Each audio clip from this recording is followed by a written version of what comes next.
My name is Rick Friedman, and I'm with the Heartland Song Network, and I'm very happy to be interviewing Byron James, who's a good friend of mine. I've known him for a few years, and he's an excellent songwriter, and we'd just like to know more about you. That's why we're here to talk. All right, sounds good. Don't be too afraid of us, all right? Terrified, no. So, let's start off with your childhood. Where are you from, Byron? I was born in Shreveport, Louisiana. My dad became a Methodist minister, so he started moving around. We moved up to the Midwest and have been up here ever since. Graduated from high school in Kansas City.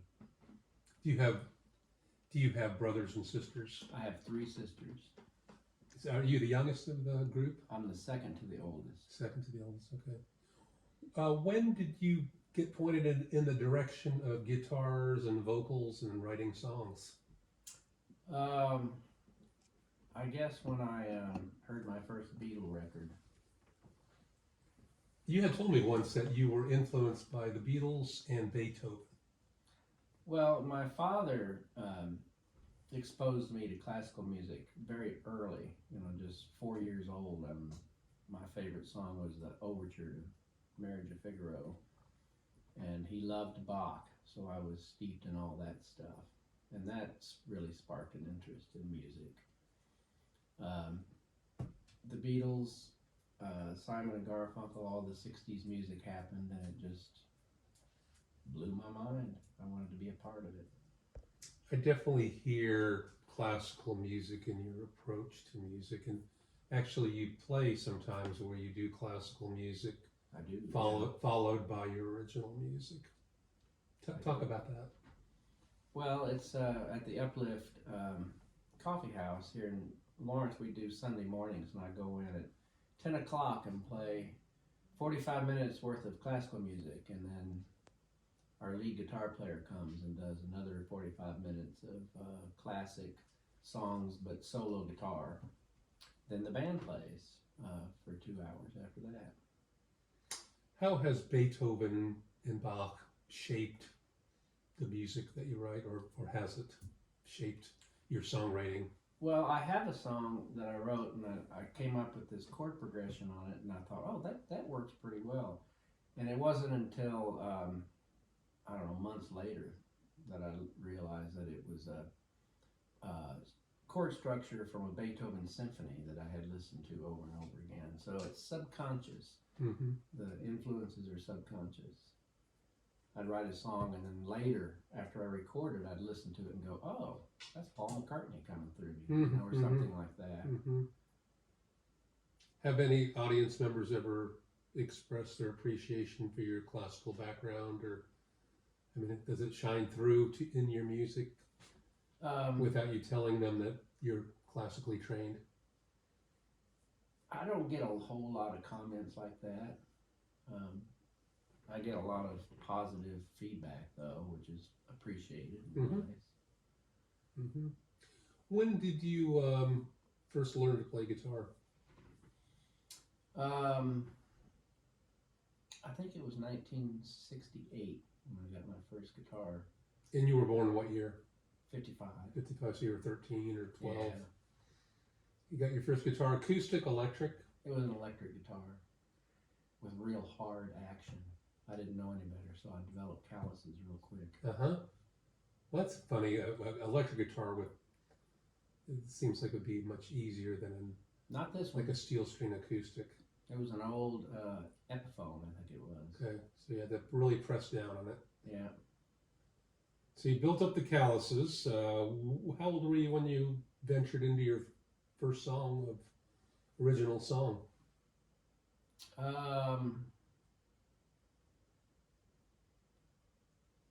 I guess in high school I came up with a couple songs that weren't really noteworthy, and they're gone. I let them go. But when I got into my late 20s, early 30s is when I really started. And where were you living at that time? I was in Wichita when I started coming out, started writing songs, Rodeo Clown and stuff like that. Mm-hmm. And Rodeo Clown was, if we fast forward, was a winning song at the Kerrville Folk Festival. It was. You suggested that I do that one and the Alien song, and it worked.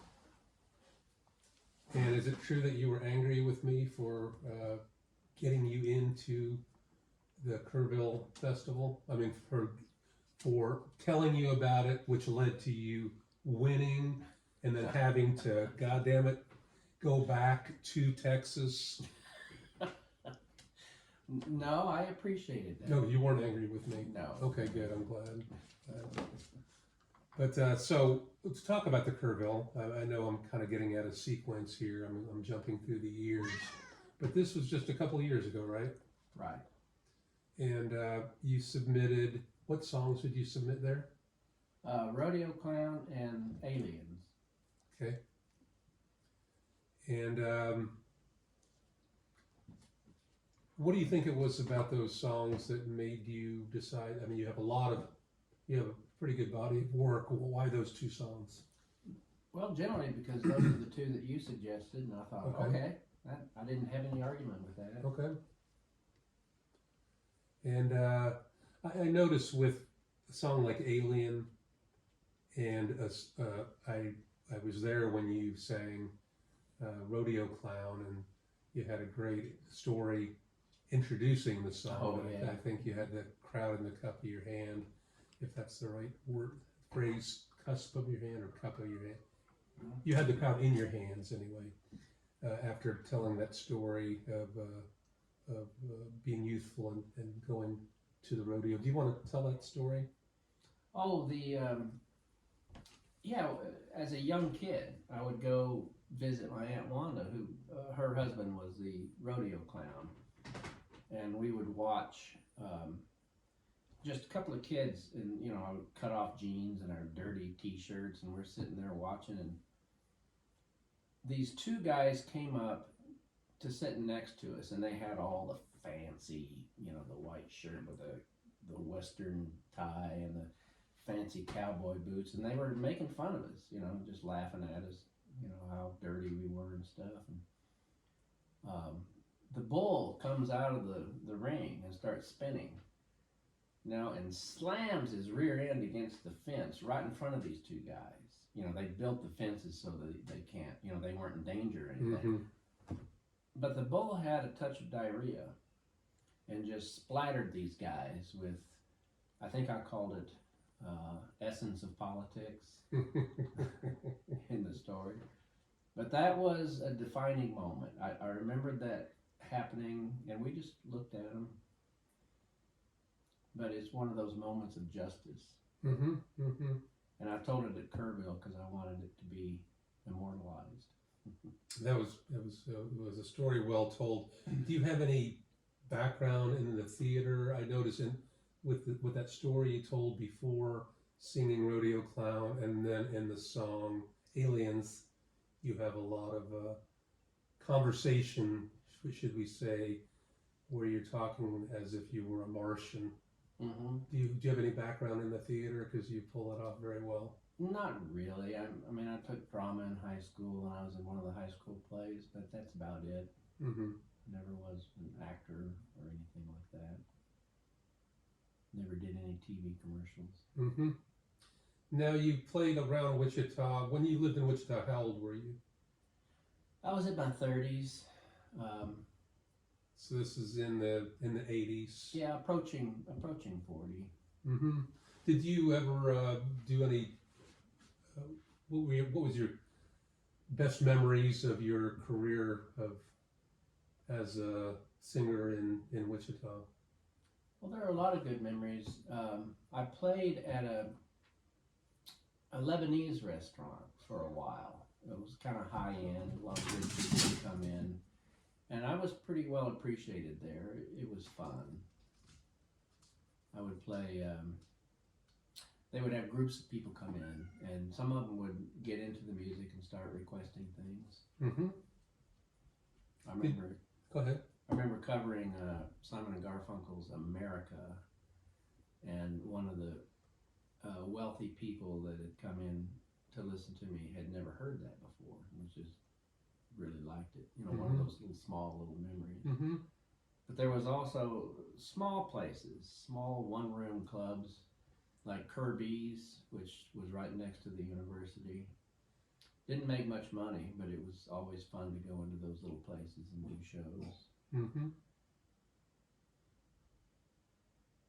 Did you ever be an opening act for a bigger star? I wanted to. As a matter of fact, George Strait was going to do a concert in Wichita, and they had a contest for local musicians, and whoever won the contest would be the opening act. So I thought, well, I'll go out for that. So I thought, well, I don't want to do a standard country song, I'll write one. So I sat down and thought, okay, I'm going to channel Hank Williams. That's when Rodeo Clown came out. Okay, wonderful. I did the interview, and I did the audition, but I believe to this day that I didn't win because I wasn't wearing a cowboy hat. What were you thinking? I was young. I didn't know how those things worked. I didn't know I had to be a cowboy singer to open up for George Strait. Mm-hmm. Okay. What are some other good memories of your days of entertaining audiences, either in Wichita or more recently in Lawrence? Or were there other communities where you made a name for yourself? I enjoy, well, my mind is kind of a blank. There were a lot of small places. I think I like the small places better.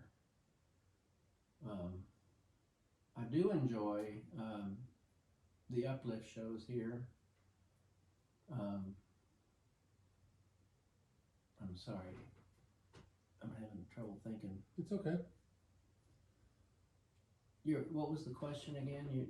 What was I enjoying? Yeah, what do you, just memories of audiences. I asked you if you played in any other places other than Lawrence and Wichita, because you mentioned that you were in Wichita when you were in your 30s. Oh, yeah. And Lawrence more recently. Are there other communities where Byron James was a presence? Kansas City, in my high school and beyond days, I had a relatively popular band. We toured the Midwest. And what was the name of the band? It was Wakefiled. Okay. And where did that come from, Wakefiled? From the leader of the band, which I wasn't. Okay. I was the singer. And he or she came up with Wakefiled? Yeah, it was Wakefield Union. They shortened it to Wakefield. Okay. But we had a good time. We opened up for Sugarloaf and did some fun shows like that. Cowtown Ballroom, Okay. that kind of thing. What year would this be? This would have been early mid-70s. Okay. We would travel around the Midwest and do like high school proms, and those were fun. Mm-hmm. And it was fun because, well, I do remember junior high shows that we did, and the girls would want our autograph, which I thought was hilarious, you know. Mm-hmm. But fun memories. As far as pay scale, I know the pay scale for folk music is not great, but I've heard stories that, you know, maybe back in the 60s and 70s, that that the pay was even better than it is now. That it's probably gone downhill as far as how much money you make on your average gig. Yeah, we had strong unions in the 70s, and they have since dissipated. Their strength has dissipated. I think they still exist. But it was also a time before the internet, so the clubs were already full. It wasn't up to the band to fill the place. Mm-hmm. You know, today, all the musicians have the pressure on them to bring people in. So you have to get on Facebook and, you know, push yourself. And you're saying before it was more the promoter? Well, before, people just went out. Mm-hmm. You know, the clubs that had live music were full. Mm-hmm. So it worked well. And we got paid, I think back then the union scale, minimum union scale was $14.95 per set per person, Okay. which in those days was pretty good money. Yeah. And it's probably comparable to what people make now, I would guess. Maybe do a little bit better. Or, well, yeah, when I do the math and we get paid by a local venue, we are making roughly minimum wage. Mm-hmm. We have to rely on tips really to make good money. So you must enjoy what you're doing. Yeah, I do. And you say you like to perform with smaller crowds. You mentioned Kirby's. I don't know how big Kirby's was, but it sounds like you like a small, intimate crowd as opposed to, even if you could play in much larger rooms, that maybe you'd be more satisfied doing what you're doing. Well, I think the smaller places were geared more. I mean, it's because of this lack of space. There was more listening going on. You know, I've played, I don't know how many bars where there are people playing pool, and they might have the politeness to turn the jukebox off before we start, or they might not. People are hooping and hollering and making all kinds of noise, and you're just kind of background music. And that's all right. We have fun and we get our paycheck and go home. But it's nice as a musician to have people actually listening, because listening has the power of pulling the music through you. If nobody's listening, you're not really inspired. Mm-hmm. Makes sense. It takes two to make music. So if you're in a bar and you're getting ready to play, and they're showing the Chiefs football game. Hopefully you're not competing with the Chiefs, but let's just say there's a tennis match or a football game on. Would you ask the bartender to shut off the TV, or would you just roll with it? Oh, I would. Most of the time, if they hire music, they turn off the TV. But if they didn't, would you? I'm just curious. There were times when I had to just go with it. There was a show I did here in Lawrence, as a matter of fact, where there was a TV above me. They had me standing below the TV, and they would not turn it off. So people were looking up at the TV, and it was just the oddest thing. Mm-hmm. Incidentally, that place went out of business. Uh-huh. Okay, good. Let's talk about Kerrville. I haven't really heard from you as far as what that experience was like. They had, I believe, 1,100 or 1,200 contestants, and they picked 24, and you were one of them, along with Jack Summers from Kansas City, right? Mm-hmm. So that's kind of cool. Two local people got in. 24 out of 1,200. That's if my math is right, about 2% get in. So that's pretty good to get into that 24. And then you performed your two songs as one of the 24 contestants, and then they picked 6 people, is my understanding, as not in order of best first to 6, but just saying here's 6 really good songwriters. Yeah, they narrow it down to 6 winners, I guess. And you were one of them? Right. And Jack Summers was one of them? Right. That's pretty awesome. And Jack and I still know each other. Uh-huh. Hoping to work together sometime. Mm-hmm. He came and did a show at 901. He's trying to get me hooked up with a place in Kansas City to play.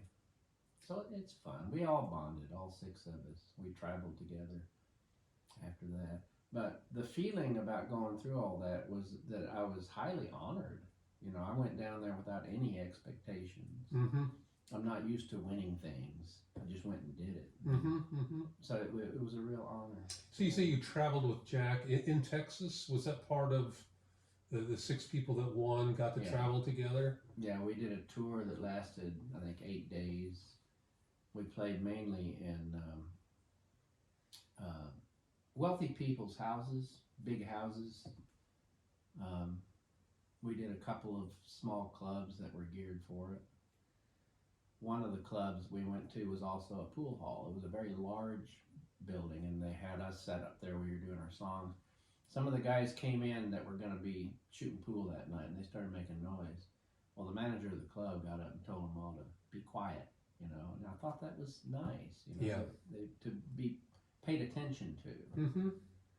So my roommate and I Mick, we have a place that people come in and play, 901 Pennsylvania. Okay. And it's a thrill for me to give musicians an opportunity to be listened to. And you've had a lot of people from all over the country, probably a few people outside of our country. We had someone from Australia, we had someone from England, but most of them were from the United States, touring musicians. It feels like we are in a renaissance now of singer-songwriters. Mm-hmm.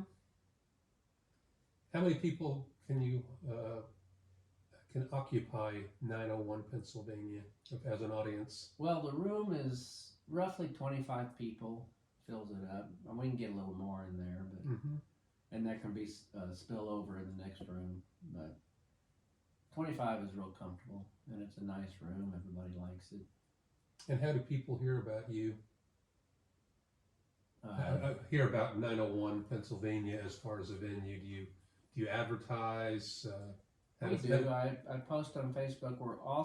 I've got some help from a good friend. We're also doing email now. We're trying to build that up. How would somebody listening to this interview get on the email list? Is there a place to go online to find out about your venue? If you go to 901 House Concert Series on Facebook, you can contact me and or Mick there, and we can make contact. Okay, let's go back in time a little bit. I had asked you about your songwriting. What inspired you to start songwriting? I hope you haven't answered this question already. Well, basically, when I was in 4th grade, I wanted to be John Lennon. Okay. And I paid close attention to the Beatles and also Paul Simon. He was way up there as far as influences. And I just wanted to write good songs like that. Mm-hmm. So, And what was the first song that you wrote that you thought, hey, this is pretty good? I think it was Cafe El Domingo, the song that I wrote. It was right before Rodeo Clown. Okay. And I thought, oh, that's a keeper. And do you still sing that one? Once in a while, yeah. You know, songs go in and out of rotation. I get kind of burned out on them and lay them aside for a while. Do you have anybody that you've written songs with over the years that you should Rita Beyer. I've known her since I was in my early 20s, and she is a brilliant lyricist. She knows words and poetry, and she's been an enormous help in putting together a lot of those songs. Mm-hmm. Probably most of the songs I do. 75% of them. Maybe. Does she sing with you, or has she ever sung with you? Oh, once in a while, yeah. She will. Uh-huh. We didn't really work together as entertainment partners, but songwriting partners, she was very valuable. Mm-hmm. There are a lot of songs that wouldn't exist if it weren't for her. What's the best song in your mind that you and her came up with? Or you can name a few if you can't think of the best one. There's a song, and we call it "Dancing with My Love," and it's a love song. And when it came out, when it came through me, I was very impressed with the melody. I'm thinking, where did that come from? And where did it come from? Everybody always wants to know. I have no idea. I was watching Keith Richards be interviewed years ago, and they asked him the same thing. Where does your inspiration come from? And he licked his finger, did this. And there's some truth to that. Mm-hmm. I'll get a little seed idea.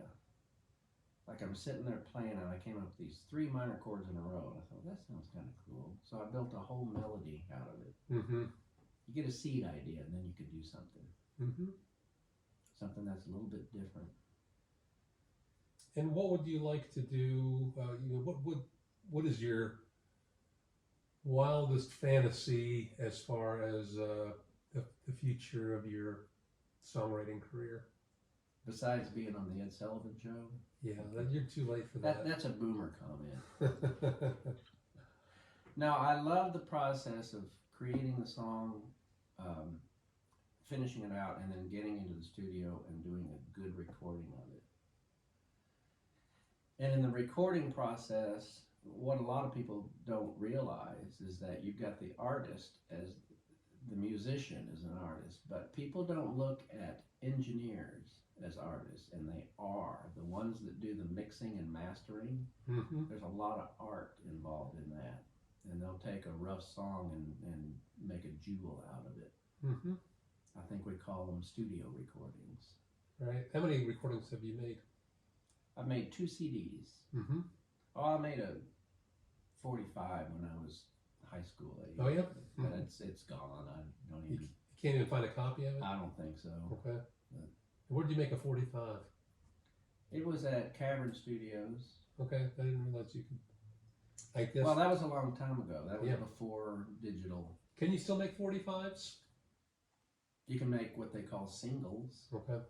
I It's don't- the same thing. I don't know. They've got record albums. I don't know if they make 45s as well as that. I don't know. I've never seen any. Is there any common themes to your songs? What is your main subject matter on the songs that you write? I don't know that I.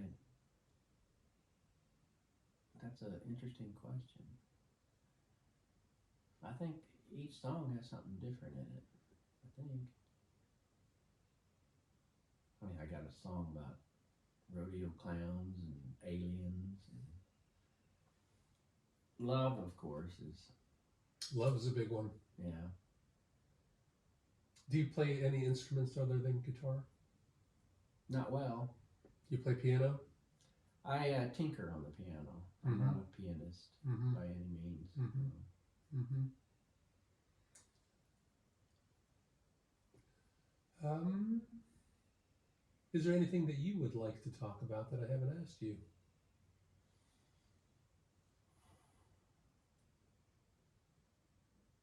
I wish the best for our country. I wish the best for the world. Art is important. We're backwards when the first thing we cut during hard budget times is the arts. I think we see things backwards in a lot of ways. But I have a lot of faith in humanity. I think our progress and evolution is way too slow to measure in one lifetime. But I think that we're going to be okay over time. I don't know. Byron James, May 7th, 2025. Thank you for your time. Thank you for having me. Woohoo!